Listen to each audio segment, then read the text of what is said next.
Hi, and welcome to Food Farms and Chefs. And I am so happy to introduce all of our listeners out there to Michelle Delp, who is the GM of Moshulu, which is in Philadelphia. Welcome to the show. Thank you very much for having me. It's nice to meet you. It's nice to meet you officially. Right? Uh, because for our listeners out there, I've been to the Moshulu like several times, and I mean, outstanding, by the way. Just the venue itself, like it's breathtaking. You have multiple like sections within the Moshulu, different levels. Like there's so much going on and so much to be proud of. But before we get into that, how did you get started in the hospitality industry? Yeah, so I've been with the company now for about a little over 16 years. So I am a lifer with Fearless. I don't feel like you hear that much with restaurants anymore, where like you really this is my career and it's been with the same company. And this was, of course, I started back before it was Fearless. Now the name Fearless Restaurants actually comes from Moshulu. So Moshulu is an old Seneca Indian word, which means one who fears nothing. And that was one of the big ventures that was Marty's first. And so this is Fearless Restaurants. So it actually was the origin. I But I've been with the group for a long time. I was originally going to school for social work. And the reason I really was drawn to that is because I really enjoyed helping people. And then through that, I was working at restaurants to make ends meet. And I moved to Philadelphia with a friend, and he was working at the boat at the time, and he recommended I get a job there. And that just changed everything for me. So working there, I really saw a different level of making people happy. And I sort of fell in love with the hospitality side of things. So what I do on a regular basis is just sort of make people happy. We host the birthdays, the baptisms, the weddings, the celebrations, and that part of it. I feel like that's the part that I've been addicted to from the beginning. So I and 17 years in, I've got a lot of stories. Sure, a lot of them I won't share on this, though. there's secret stories too. Yeah, I mean, but no pun intended because I'm going to use the word launch because it's on a ship. yeah, Um, but it's you've launched many different stories for people's lives too. Like the backdrop is breathtaking, by the way. Uh, if you go on to any of the decks, you pretty much have the backdrop of Philadelphia, the Delaware Avenue, Ben Franklin Bridge. You can see, um, but it's launched not only your career path because obviously, if being there for for sure. yeah Yeah. 16 years, that with turnover being what it is, you have been all. And that's through, we still have servers that have been there 10, 12 years. Yeah. That's almost unheard of, not to mention through two COVID shutdowns in Philadelphia, where people were we had to figure out a different way to do things. So there is something special about that place. And obviously, the size of it alone, it's a little bit longer in length than a football field. And we have the inside dining, and then we have the three decks outside. There's 5 bars total. So we can host parties. We've hosted parties up to 1,500 people. Oh wow. So there is a possibility. That's why we might have not really met in person before because it is so big. But it really lends itself to a party, to a celebration. So that spot alone, I feel like does half the work for us because we get people on, the wedding. It's the most stressful day of your life. It's also the most wonderful day of your life. And we are the ones that are making everybody happy. So we have from the parents of the bride, parents of the groom, bride and groom themselves, the guests, and all the little details that you have to hit. But if it's a gorgeous day outside and they have that view, that's most of the work right there. Everything else is everything else is small details. So And if I recall, because one of the times that I've been there, like one of the events I've been to, it was kind of on the chillier side and definitely windy. I can't remember if it was raining or not, but I feel like I recall you guys, can encase those upper decks too. yeah, we have they're tented. So the ceilings are 18 feet and there's tented sides. So they're remote controlled. So we can push them up and down at the touch of a button. The ceilings also, where we can close them fully, but they're vented, so they also open up so they can be a skylight as well. So Yeah. we'll do parties out there. I mean, we are having a New Year's Eve party, but we'll do parties out there all the way through the winter. Obviously, we don't do dinner because with 18-foot ceilings, it's just and when you're sitting still at a table, you're getting cold. It's just not the same thing. But for weddings and parties, people, you have a few glasses of wine, which always, warms everybody up pretty Yeah. quickly. That you're moving around, you're dancing, you're socializing. And we've had parties out there in January when it was negative degrees and you wouldn't have known it. We did a coat check outside the door and nobody needed to grab their coat. So it's Yeah. definitely something that goes all year round for sure. Yeah. Now let's talk a little bit about the menu because obviously you guys always, change your menu seasonally along with, every restaurant, like every good restaurant that I know changes seasonally.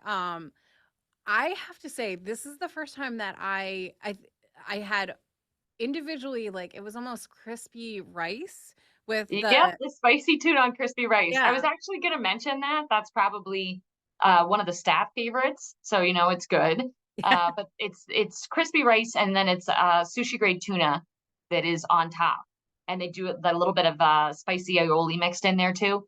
So it's definitely something that is a huge must do if you're gonna dine on the boat.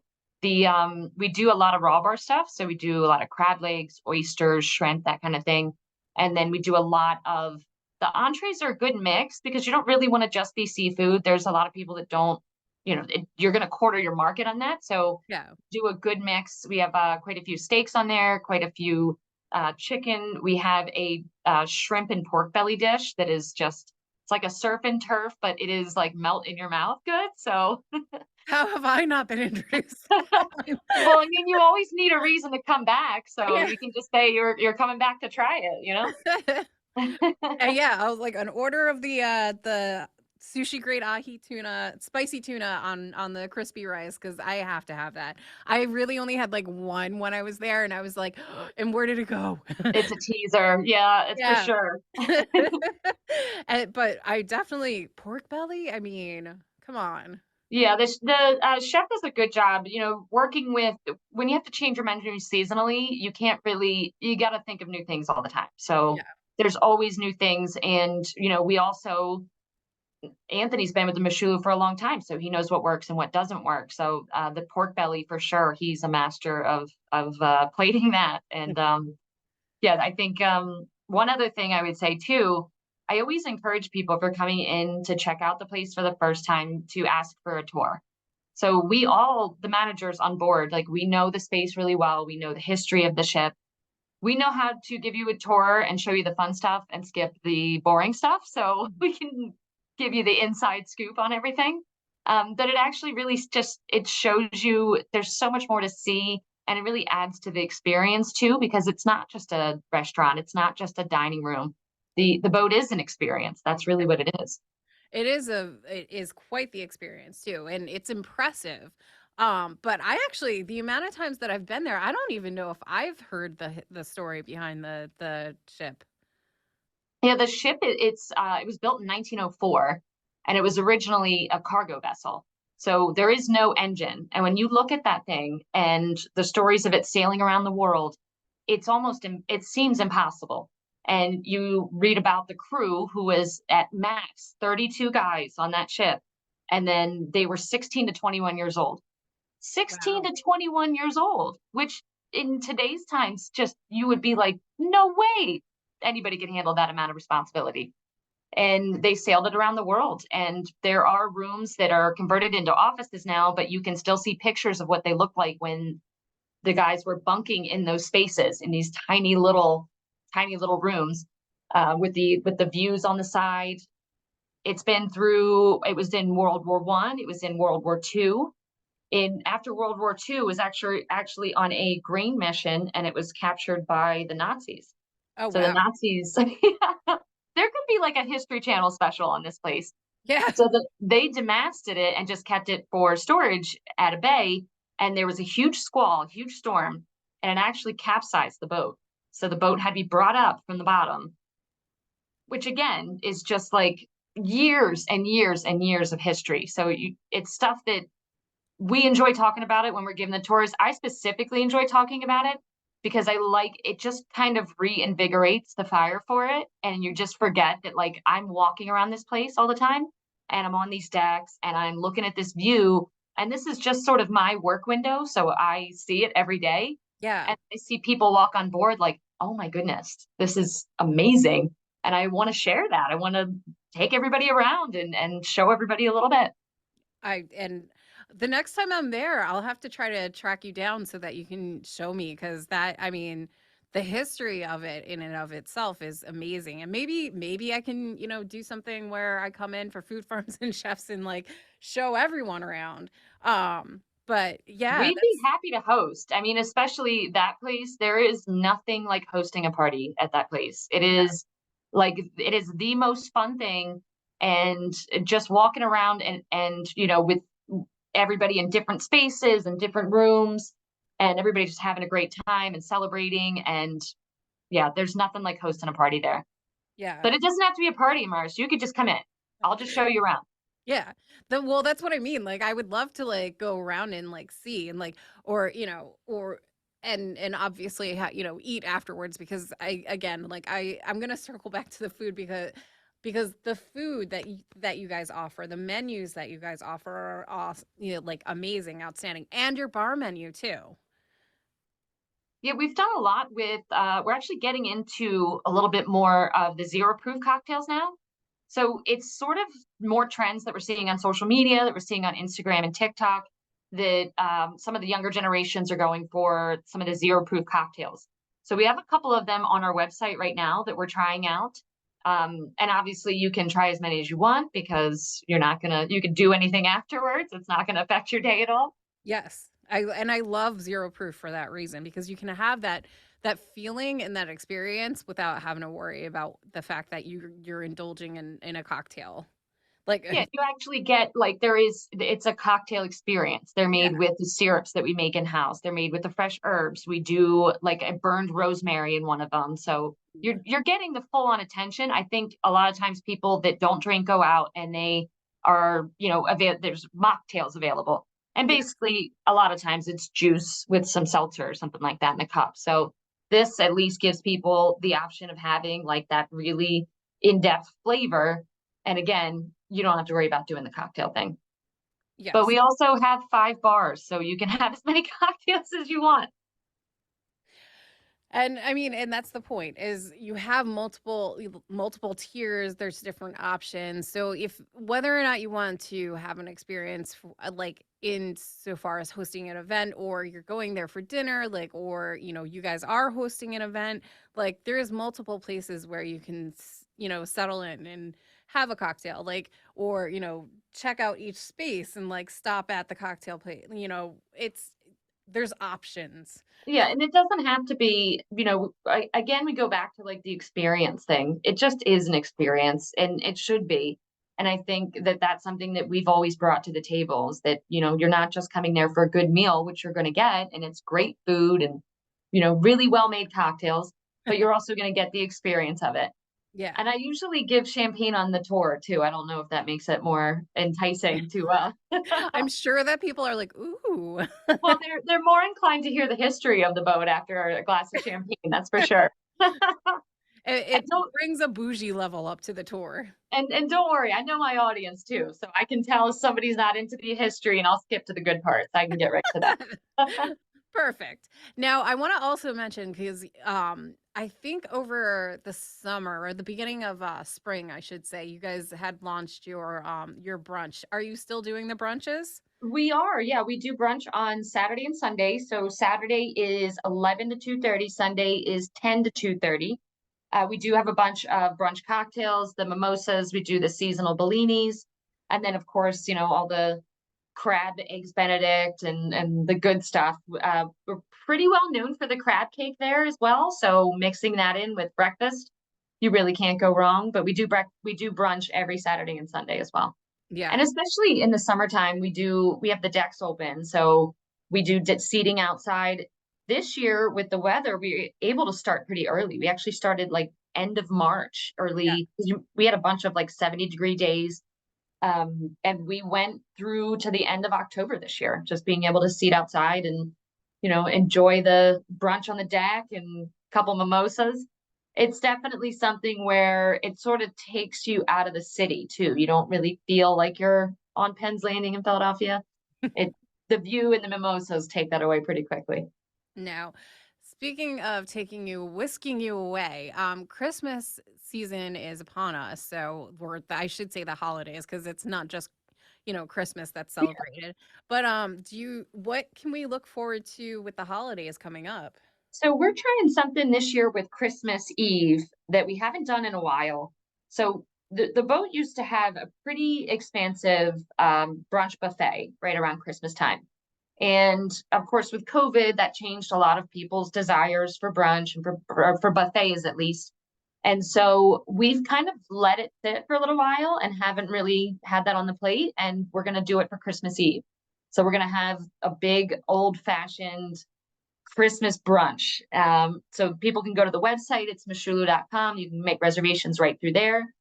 The Christmas Eve brunch menu is on there available. And it's just, I mean, that place when it's decorated too for Christmas, the amount of just the lights and the trees and everything, it's an experience. And it's nice, like bring the family, do pictures, the whole thing. Yeah. Now, are you gonna have a huge New Year's blowout as well? So New Year's Eve is our thing, right? This is what we're every year. We get to, I mean, throughout the year we spend, the best parts with everybody with weddings and birthday parties and celebrations. And then New Year's Eve we get to host the biggest party of the year. So this year, the same thing we did last year, we have a VIP ticket. So that, and again, this is all on our website. The VIP ticket gets open bar, champagne. There's a full buffet. There's past hors d'oeuvres, and you get a table and you get a server, which I feel like that's a part we added last year, and that made a huge difference. Yeah. So people being able, like, you have a place to camp for the night, so you have your table space. We have a jazz band in one room in the ballroom. We have DJs outside. We have acoustic music in the dining room. So you can kind of pick your spot for the night and you can go anywhere on the boat. It's just that it's just a giant party. We also have, if people want to come a little bit later, we have the general admission tickets. That's 150, and that's the champagne and that's the open bar for the rest of the night. And then we're also doing just the regular dinner, and that's 3 to 6, and people can come in, just enjoy dinner. We find that like a lot of people sort of shy away from the city too after a certain point on New Year's Eve. But Yeah. the big party, I think last year we did about 850 people, and it was the most fun I've had at a New Year's Eve party there. It was a blast. I mean, I felt like we were walking around. I was walking around handing out party favors and hats and just talking to people, passing out champagne, which I'm really good at. So everybody wants that skill. But it's a big party. And last year I felt like it was the first time that people just sort of tables were partying with other people that they've never met before. So everybody, it just turned into one giant party, and it was all of these strangers, and everybody just had a great time. We all counted down to the fireworks, and everybody made their wishes for the new year, and it was fabulous. And I'm glad that you were able to express that, because I feel like people have to make reservations ahead of time and buy their tickets now, which is why I wanted to address that. But we unfortunately ran out of time. So Okay. let our listeners know where to find you online and in person. Yep. So moshulu.com, and my links are also on the website as well. All right. Thank you so much for joining us on Food Farms and Chefs, Michelle. Yes, and I will be happy to host you anytime soon with champagne waiting. All right. All right. And we will be right back after this short break.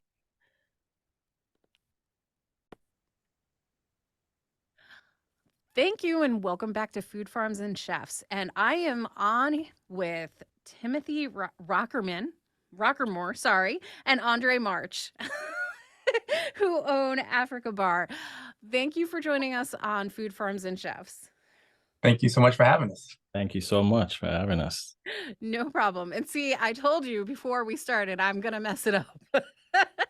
um, but I did try to get your name. Anyway, I'm not going to digress from what you're on here for. Let our listeners know how, because you are both have a history in the fashion career industry, like a solid career in it. How did you go from being in the fashion industry to owning and operating your Africa bar? Andre, you want to go and take a shot at it? Nah, go for it, man. Okay. Yeah. So, well, originally I'm from Houston, Texas, and I've always been interested in fashion. So I traveled from Houston to New York to study at the Fashion and Technology, where I studied advertising, menswear, as well as pattern making. And then right after graduation, I started at the Rylander Mansion for Ralph Lauren, and that's where me and Andre had met. So of course, with our love of fashion and watches and all of the things regarding culinary as well as chocolate, you know, through the years he would always buy chocolate before, after doing work, and he would always, just share. And during the pandemic, we just got to brainstorming and talking about a actual brand, a product which we can start together. And with his knowledge and my knowledge of design and putting things together and all the years of brainstorming, we just thought, why not just do chocolate? I mean, we enjoyed so much, we've done so much research, but then after doing all that research, from going from concept to tangible product, we knew that it was a really great learning experience from the manufacturing as well as the sourcing and all the good stuff. But it mainly started through fashion, our individual love of chocolate, and just bringing that together with our overall passions and understanding palette and Andre's understanding of luxury watches and wine and so on and so forth. So, I do know you source from Africa, Uh-huh. hence I'm assuming hence the name. Yes. Okay, so have you, through the fashion industry, traveled back and forth for the farms that's where you source the chocolate from?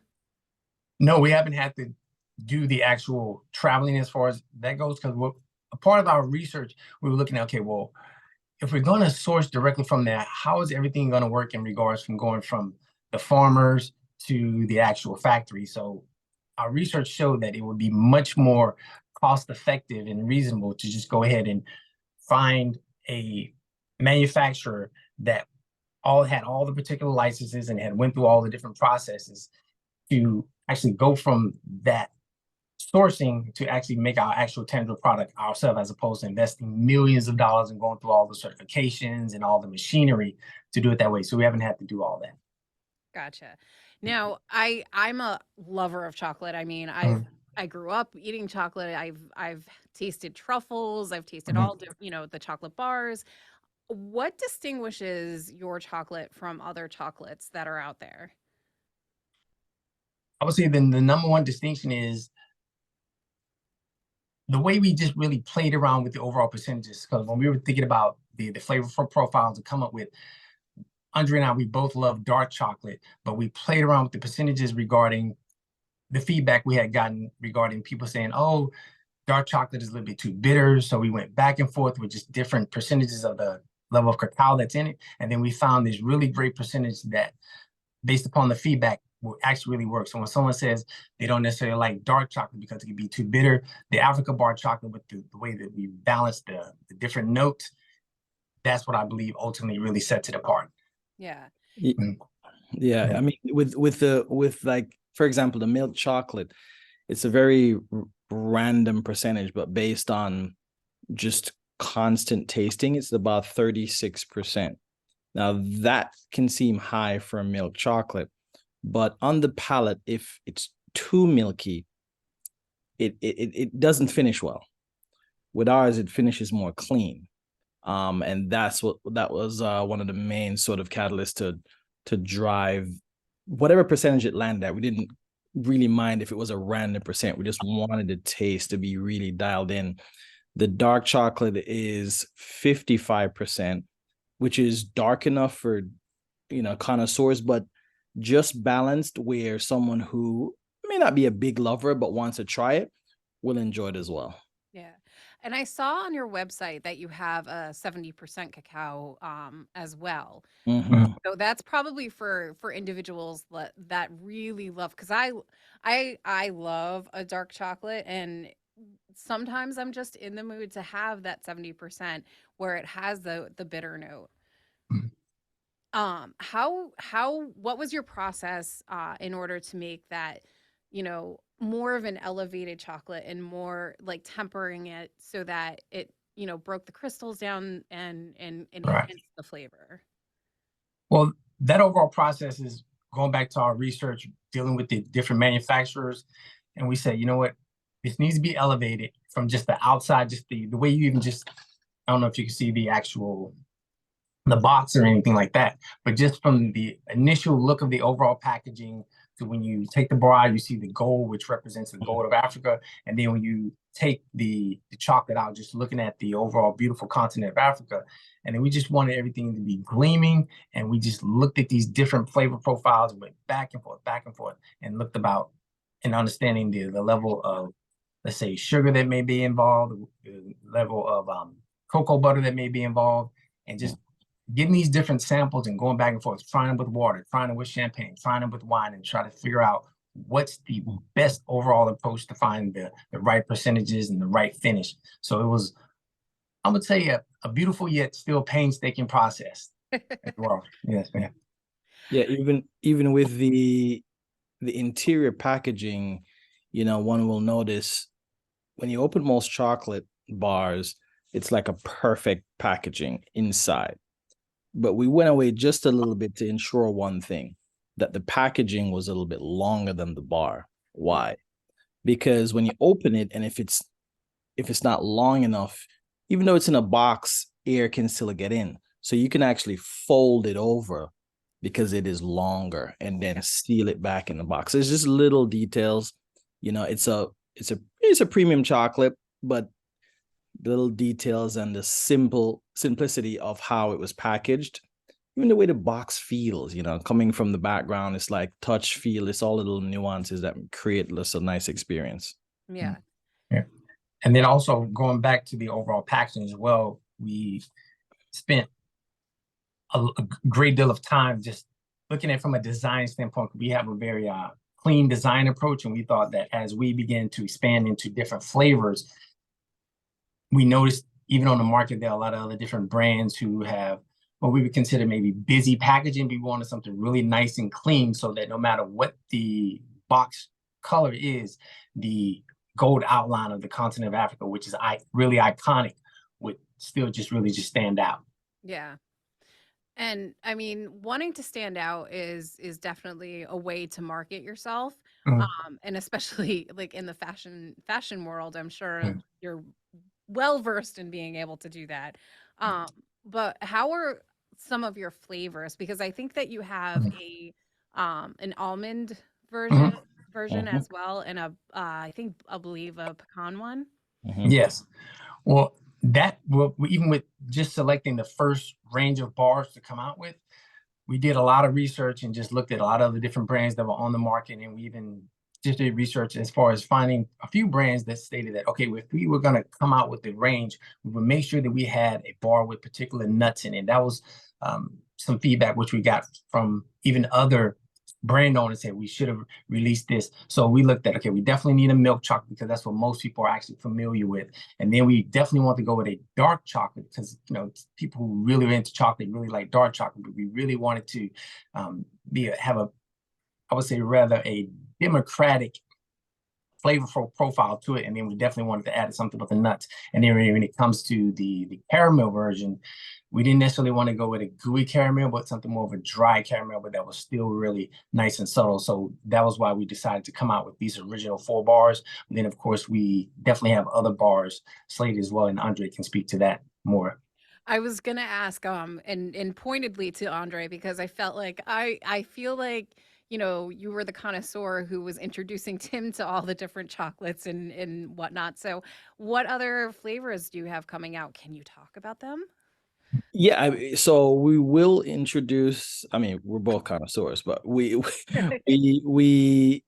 will introduce 2 other bars, and they're going to be based in CBD. I can't give out too much details, but the way they're going to be based is going to be based on a mood, a relaxation mood or an energetic mood. And the boxes will have that color palette to spark that mood as well.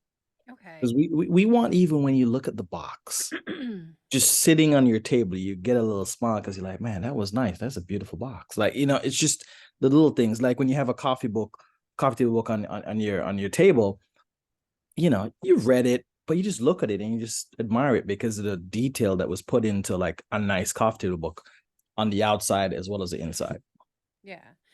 Now, I will ask because it was something that I thought of. Given your history, both your histories within the fashion industry, I've seen some very outlandish outfits created from objects that just make zero sense to wear on a regular basis. But I'm almost wondering, like, had chats with? I mean, maybe I'm ruining something if I ask this, but have you ever had chats with like fashion designers or celebrities, like, that want to create something utilizing chocolate? Like, have you ever thought to do something fashionable, like beyond just the bars?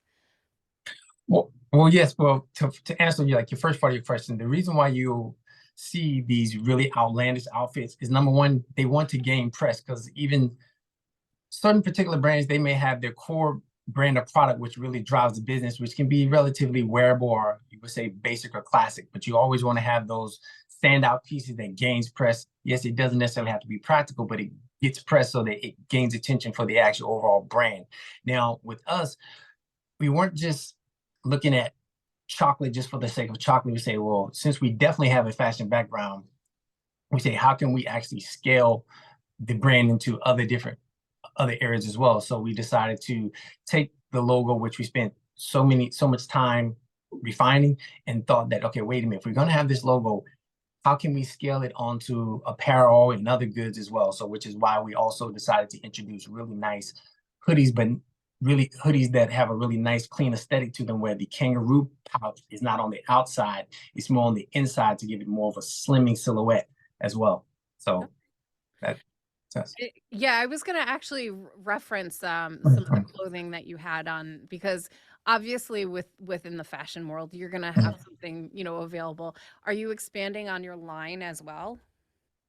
yes, we'll definitely be expanding on that as well. It's just that we'll get certain developmental ideas, and whether it be hats or either things regarding around cycling, especially since Andre is a really big avid cyclist as well. It's just about getting the materials, testing them out, make sure they're correct, and even just scaling into other things where people who just enjoy chocolate and whatever else they may want to pair the actual chocolate with.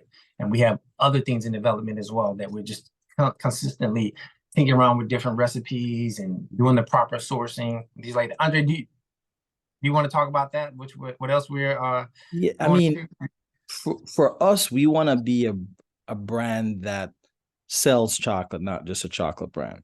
Yes. We want to expand into a lifestyle. Yes, we're not going to go and, necessarily like make a, couture line, but you never know.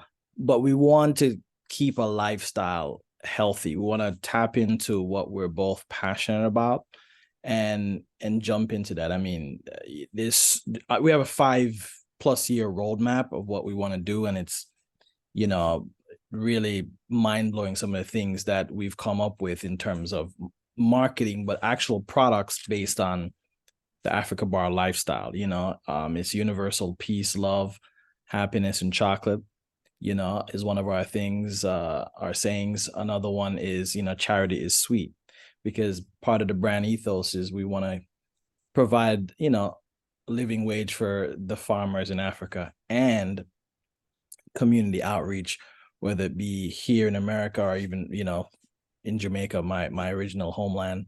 So just create an atmosphere of positivity around everything that we do. If you look at the hoodies, they have a little chocolate emoji on the sleeve, so a little cheekiness to add to that piece of clothing. We'll have hats and other things coming down the pipeline. Yeah. Now, if somebody goes to your website and orders one of the hoodies and down the line a hat, would you give them a like little indulgent sweet treat? Oh yes. Yes, definitely. Oh yes, absolutely. I mean, it's you rarely run into someone that says, I don't like chocolate. Don't remember. Yeah, maybe And you don't. sometimes people say, I need some chocolate right now. Yeah, Just I kind of need randomly. some chocolate. Yeah. And I mean, if you can, we'll have a little bit higher, sort of higher end line to really tap into exotic flavors. I mean, I want your eyes to roll back. We want to evoke a feeling of when you sit down and you open up a beautiful little box of chocolate, something more artisanal, and you pick up one, literally you want to finish the entire box as the first one is that. We want to create that. We want to take you away from your daily monotony just with a little bit of chocolate. Simple. Which is a beautiful thing. And something where I mean, myself as an avid chocolate eater would probably indulge in. And when I was younger, I probably would have just opened it up and foregone like the idea of like indulge in, but like enjoy every little morsel, let it play off my palate. This is a chocolate where, it is more indulgent and you have to let it linger on your palate. Mhm. So That's actually important that you say that as well, because even when we were doing tastings, that a lot of people, they didn't necessarily know. Of course, you can eat however you want to eat, but of course, to be able to pick up all the different notes of the chocolate by simply letting it, melt on your palate as opposed to just biting right down and just continue to nosh on it. But really being able to have the sensibility to understand, okay, well, make sure you inhale it and going through your nose and really just sometimes even just closing your eyes, you can get more levels of nuance flavor into it. And then when you tell people to do that without telling them, okay, well, you're going to taste this, taste that, and we'll ask them, what do you taste here? Oh, I taste this. Or I taste more vanilla. Or this tastes a little bit more floral. And just ask them to write it down. They say, wow, it's amazing how you get more nuanced flavor when you maybe close your eyes and just really just allow the chocolate to melt on your palate. And it's something that I would love to do and play with too, like, because I know, if you drink like water versus wine versus, something else, Mhm. you can pull different flavors off of that. Indeed, indeed. So, Or um, cognac. hmm? Or cognac. I mean, if you have like a nice champagne truffle, and you drink it with a nice glass of champagne, you really will excite the flavors, just like the right cognac or the right glass of wine. But we always recommend first having your first piece with just a clean glass of water. It's a good advice too, because you can't really know something unless if you have a clean palate in order to Exactly. do that. But Exactly. we unfortunately we're running out of time, so let our listeners know where to find you guys online and how to order.